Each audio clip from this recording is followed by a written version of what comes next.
Good afternoon, everyone, and I am getting started here with our Tech Talk today.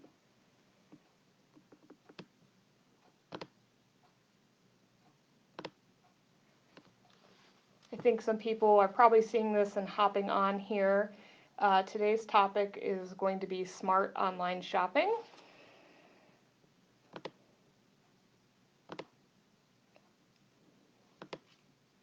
All right, so yeah, today's topic is smart online shopping. I just adjusted an audio setting, so hopefully you can hear me and everything is working well on your end with Facebook. So I'm all set up here, and today's program is a Tech Talk, and the topic is smart online shopping. So I will get started here. I always feel like I have a rough start hitting live and then getting into starting. So, all right. So, hello. My name is Jackie, and I am a librarian and tech trainer at Heights Libraries. I have my coworker, Anne, who's also a tech trainer, moderating today's discussion, so she's going to be looking out for any comments that are coming through or any questions. If you do have any comments or questions, please leave them in the comment box of this Tech Talk. And Anne is on the lookout for them, so she'll be able to answer them. Or if you have any questions, let us know. We're always curious to see what's on your mind about this topic. So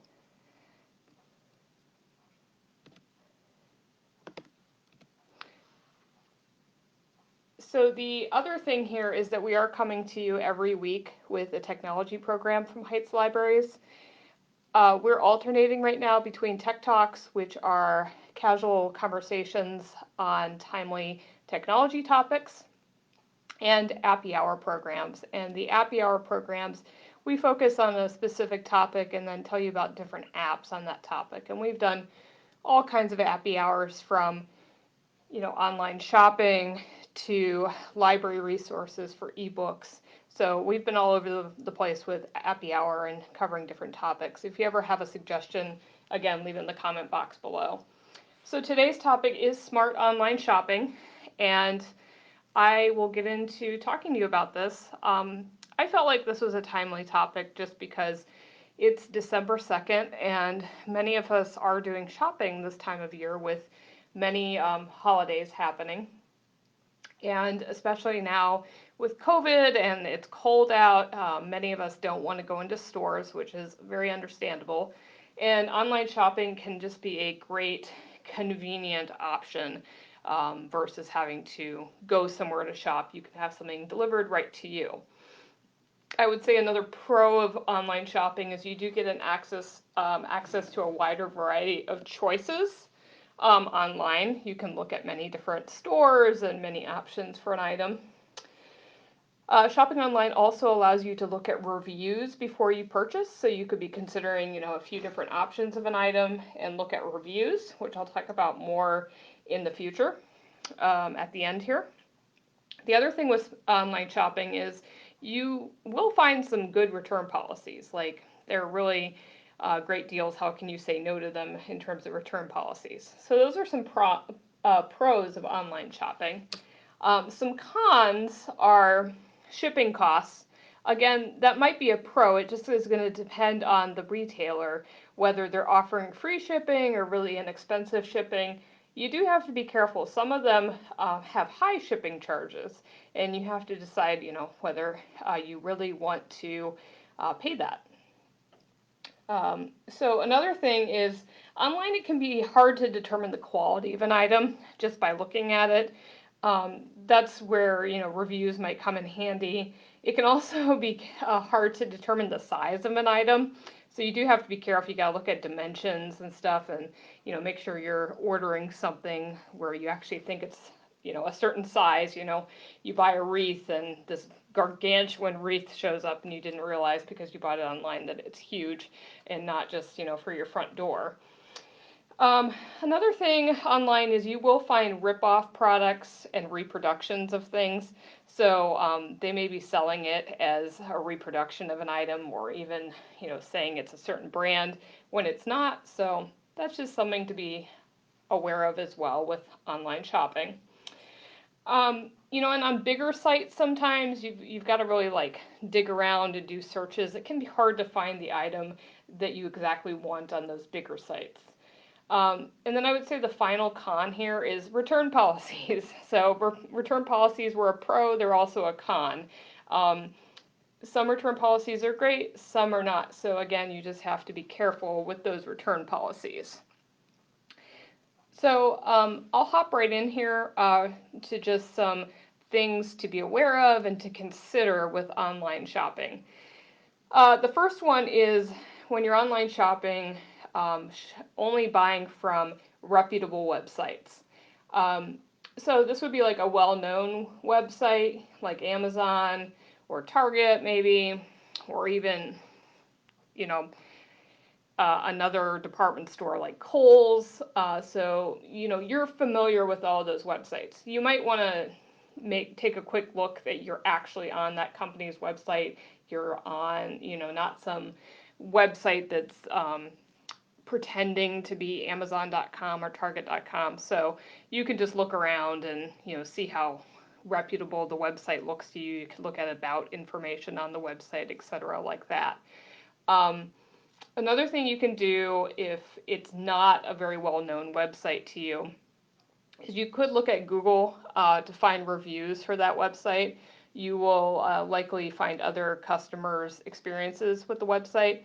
Just because a website is not like one of the big players like Walmart or Amazon, um, doesn't mean it's not reputable. It's just if you're not familiar with something, in general, proceed with caution. There are many small businesses out there. We have many in our communities that are great businesses and they have websites. And I would say, yeah, shop for those, but just try to figure out, if it is a good, legitimate website. Another thing you can do is you can look at the Better Business Bureau website. Not all businesses are going to be registered with them, but it can be helpful to look at. And, it never hurts to look at the Better Business Bureau website. So what will you find on the Better Business Bureau? You will find like whether it's accredited, if the business is registered, whether it's an accredited business, which is kind of like a further stamp of approval from the BBB. Has the Better Business Bureau rated the business? It's kind of like a school grading system rating. You can see over on the left-hand side it says A+ rating. So, it would be different letter ratings. You can also see reviews. So are you seeing like many, many negative reviews about a company? I would say you're always going to get like unhappy customers, but is it a good portion of the reviews, or is it just kind of like an out of the blue thing that happened? Again, reviews are subjective, so not every review, you may read it and think, well, they weren't happy, but I don't think that that's a very, big deal what they're complaining about. An example would maybe be shipping time.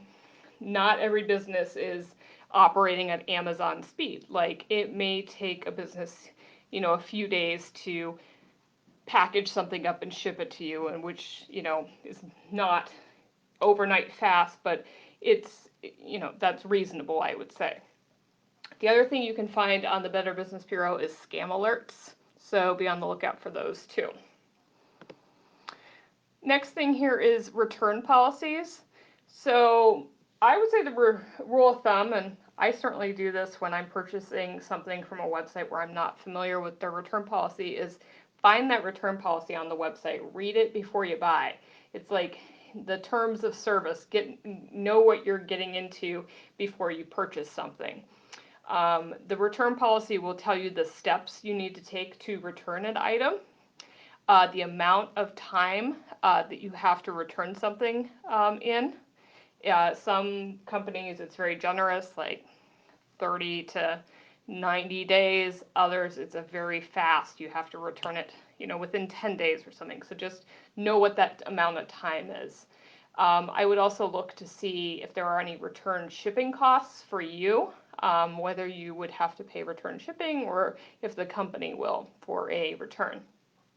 The other one here is warranties. This will depend on the product. If you're buying a t-shirt, there likely will not be a warranty on it. But other things, other items, check to see if there is a warranty in the terms of that warranty. So another consideration here is secure sites. When you are shopping online, only shop on secure sites. If the company that you're buying something from the website is a reputable, good company, the site will be secure. What do I mean by secure? Well, look at the URL. That's up at the top of your computer screen in the white rectangle, the browser bar. You will want to look up there, look at the web address, and does it say HTTPS, like on the left-hand side of the screen? If it does not say HTTPS, or you're not seeing a little closed padlock, that website is not secured. If you are seeing those two things, the HTTPS and the padlock, that means that the site, the page you're on right now is secured. What do I mean by secured? Secure connection means encryption. So you do want to be on an encrypted site when you are putting in, your address and your name and your credit card information when you're online shopping. So if you're not seeing that HTTPS or the closed padlock, I would not shop on that site. Granted, sometimes you'll be like on the main page of a store's website, like you're on Target.com.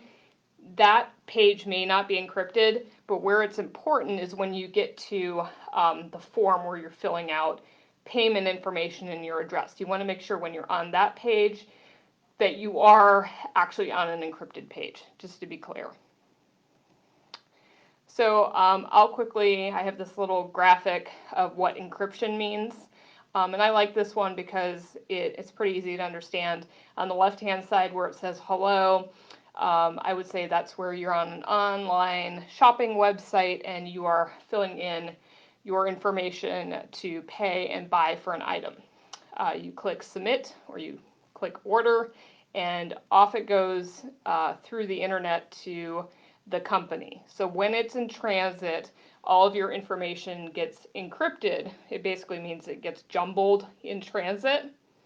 And when it arrives at its destination and it's being seen by, an employee of that company, it's unscrambled so they can read it. That scrambling of information in transit, though, that protects your information. If someone were to hack into a company's system, they would not be able to, make any sense of your information. So it is a good level of protection there for you to shop on secured sites. So hopefully that makes sense.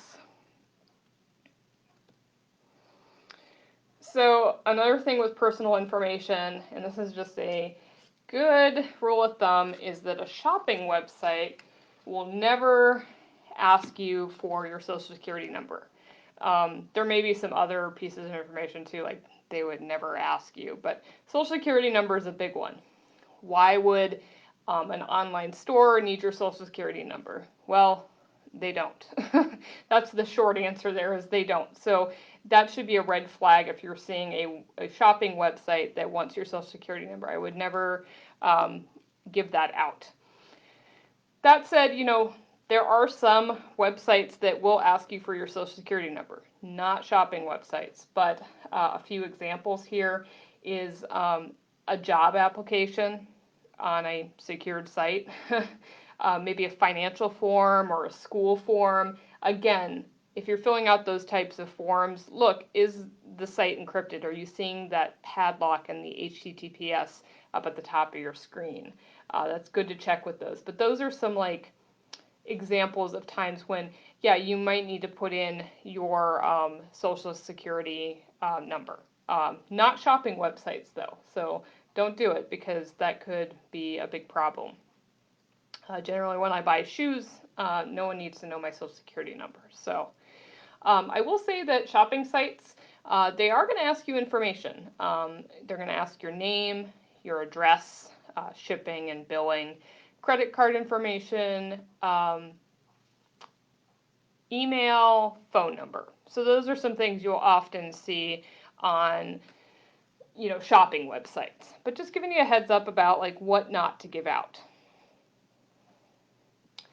Another thing here is public Wi-Fi. So public Wi-Fi is widely available. Coffee shops, the library, even like your doctor's office may be offering free public Wi-Fi, which is great. It's convenient, and go ahead and use it.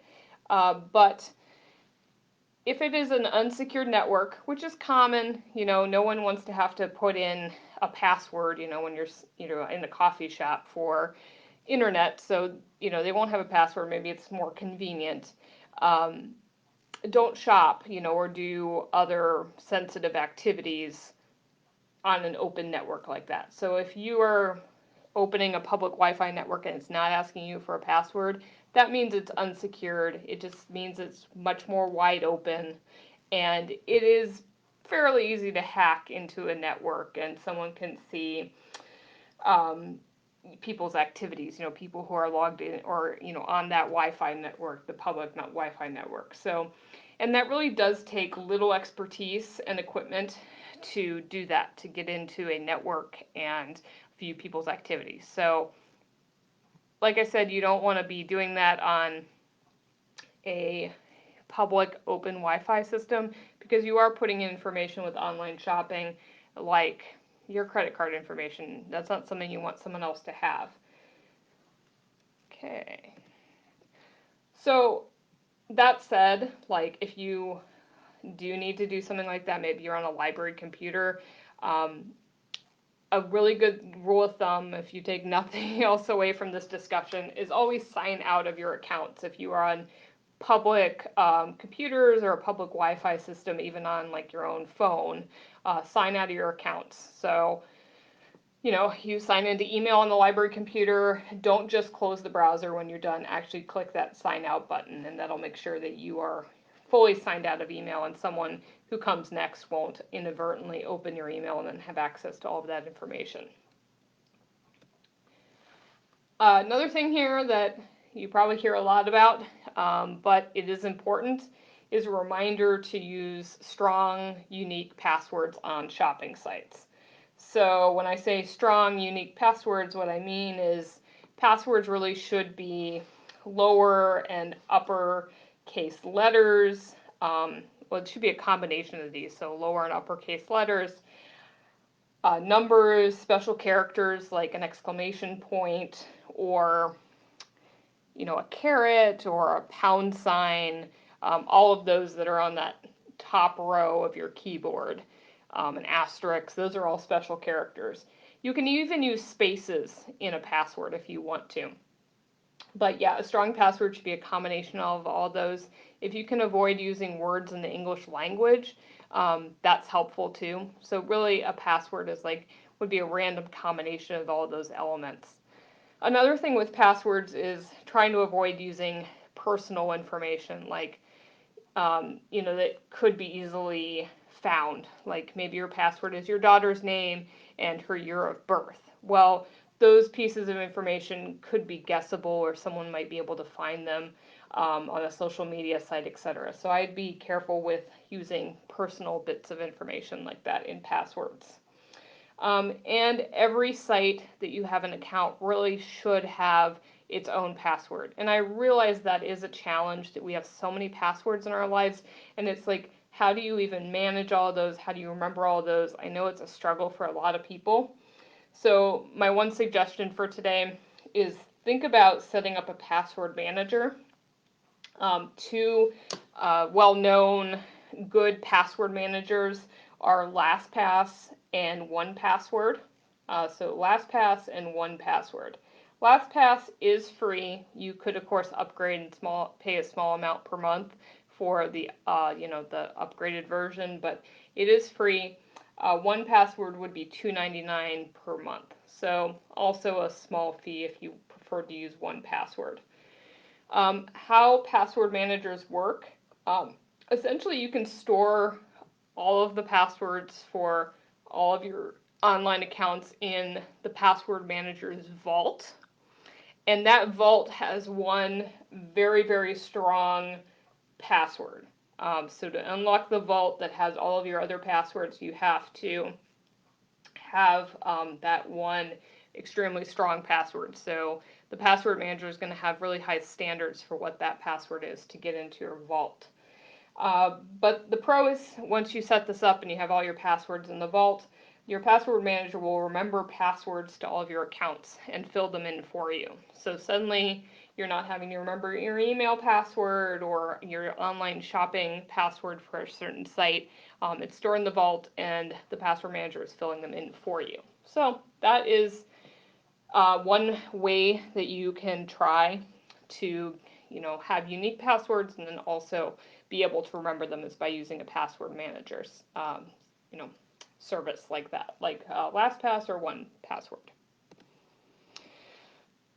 One little last thing here is check your bank statements. After online shopping and just regularly in general, this is a good practice. Take a look at those bank statements. You want to make sure that a payment went through. That might be on a credit card, so you look at your credit card statement, but just check that the payment was processed and it went through the correct amount, that sort of thing. Checking your accounts regularly, your bank statements regularly, that's good practice because sometimes you will find charges on there. Hopefully not, that should be a thing, something that does not happen, but you may see a charge on there and just be kind of confused as to what it is. And it could be legitimate. Sometimes things show up on bank statements and it's like a strange name and you kind of have to search a little bit to figure out oh, that's actually I bought lunch from a cafe and all their payments are processed through this strange name or third party. Sometimes though they're not, and you might find something that is a fraud payment and you can report that to your bank. Especially if you see a charge for a very small amount of money, like you're seeing a charge for $4.50, $4.50. That could be a red flag if you can't figure out where the charge is coming from, because sometimes scammers will sort of try it out, dip their toe in the water. So they'll do a couple of small charges, and if those aren't flagged, then they'll attempt to do a large charge. So that's something to keep in mind as well. Another thing here is Amazon. So you don't have to purchase everything from Amazon. There are a lot of different options out there to buy things online.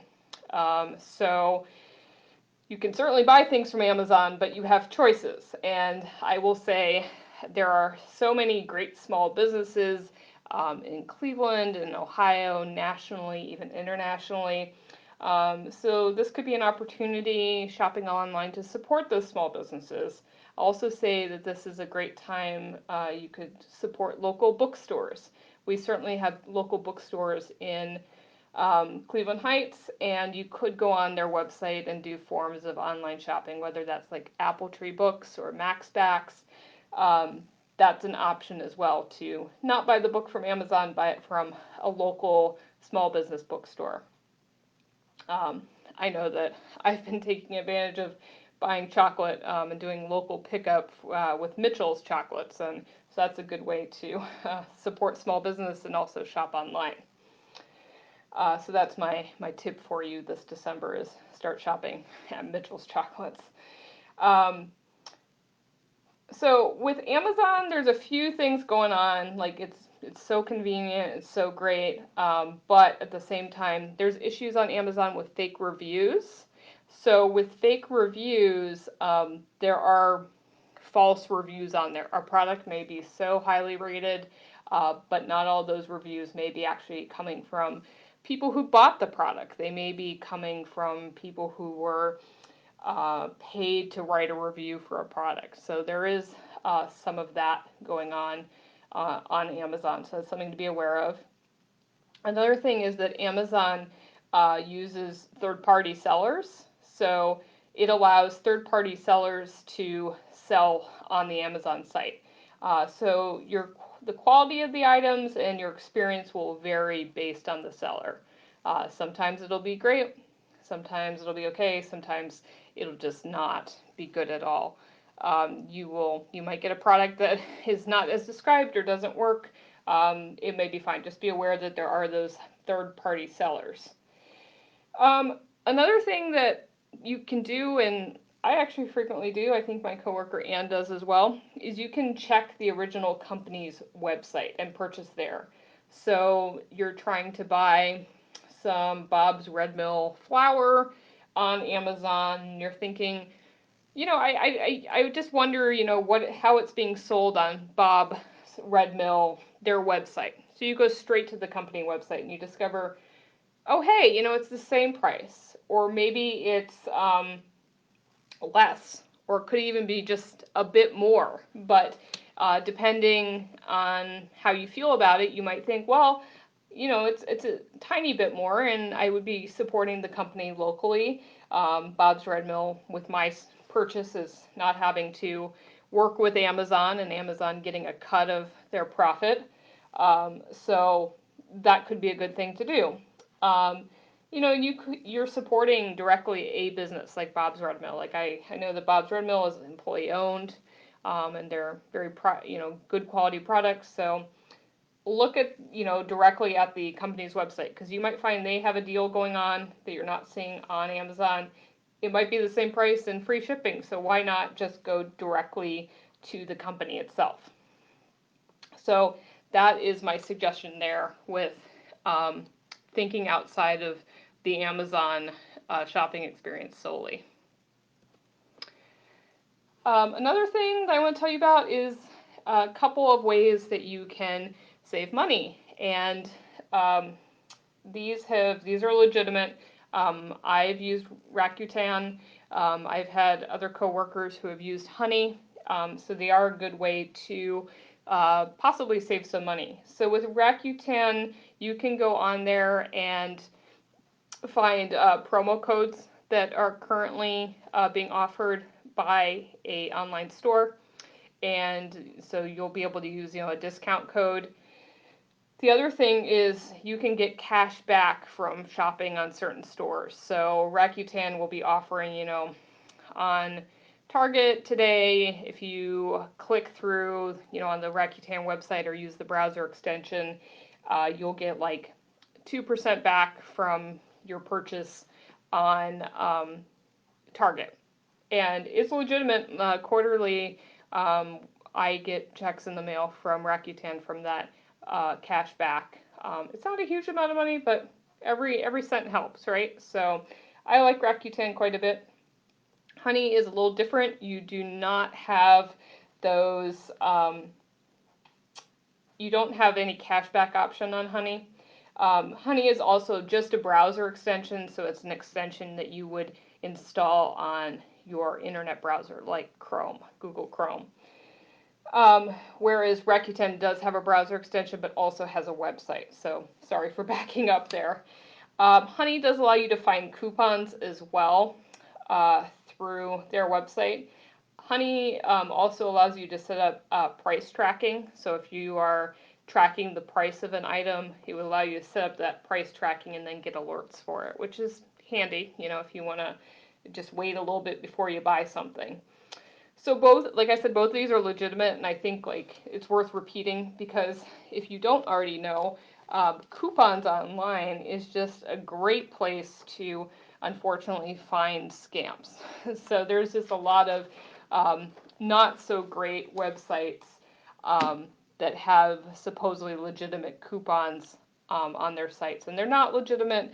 Sometimes, unfortunately, you'll open one of those coupon sites and it'll download a virus on your computer or something like that, or adware on your computer. So you got to be careful. I would say, if you're on a coupon website, it's asking you to download something, don't ever download a coupon onto your computer. So just to avoid all that, kind of doing blind searches on Google for coupons, try out Rakuten or Honey. Let's see. All right. So quickly too, in terms of reviews for online shopping, if you've got a product and you want to look at reviews, the great thing is you can purchase on your own timeline. So you do have the time to, look at reviews. So CNET is a great review site primarily for tech items, but really, really good reviews. Wirecutter as well is primarily tech items. Consumer Reports, which is not free, but if you go through the library's website, it is a free subscription that we have. So essentially for you, Consumer Reports is free. Just, hot tip, go through the library's website for it. And that has reviews from everything from fridges to vacuums to computers to pillows. So really good reviews on there as well. Finally, as well, YouTube, you can find reviews on there. Sometimes there'll be unboxing videos. That in itself, depending on what it is, could be helpful because you can actually see the product being taken out of the box and get a feel for what the item is like. But then you'll also see like reviews of certain products. So YouTube's another great one to consider when you're looking at reviews or considering something for purchase. All right, so that pretty much concludes what I was going to talk about today in terms of smart online shopping. And I'm looking here, I know Anne's looking at the comments as well, but I am just kind of catching up here. Yep, so I can see that Anne has been commenting here, and we've got several of you on, looks like 7 of you, which is great. But if you have any questions or comments at this time, please let me know. Just leave them in the comments, and we'll see them. I will see them as well, and I can verbally respond while she types in text. I did want to catch you up on, we've had changes in the last couple weeks in terms of our service here at Heights Libraries. Due to Cuyahoga County Board of Health, they issued a stay-at-home advisory, what was it now, a couple weeks ago? And with that decision, the library here, we decided to pull back our service to curbside. Phone and online services. So right now we're not having the public come into the building just out of precaution with COVID, but you can get books delivered to you curbside. It's no contact. You put it on a hold in an item, and when you come to the library, they're placed directly in the trunk of your car by our staff. You can also call us for phone questions, tech help. If you need to have something printed, you can email it to certain email addresses, so just call us for details about that. You can also request hotspots by calling the library. Our number is 216-932-3600. So we're really trying to provide you with as many services as we can as we proceed, just through this whole COVID situation. So yeah, we also have the online services as well. So a lot of great databases like Consumer Reports, but also access to magazines and movies and ebooks. So definitely check out those things as well. What else? So yes, we're here. We're trying to provide service to you. If you just need someone to talk to because you've been home for 9 months, give us a call and we can chat with you. We're here right now Tuesday through Saturday every week. So with that, I think we will start wrapping up.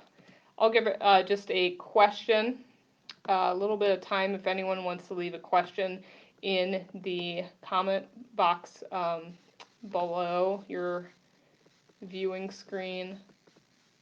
So I'm not currently seeing anything, but I'm just going to give it a minute, and then I will say goodbye and go from there. So. All right, so I'm going to wrap it up here, but thank you all for listening today to this Tech Talk. It's been fun presenting on this topic, and I hope you all learned something about online shopping that is useful to you as you go forward here. So these, all of our tech programs are archived on Facebook, so you can come back and look at this once I'm finished here. they are put on YouTube as well, the Heights Library's YouTube page, so you can come back and look at those as well. So let's see. All right, so I'm going to get off here. Have a good evening, everyone. Thank you.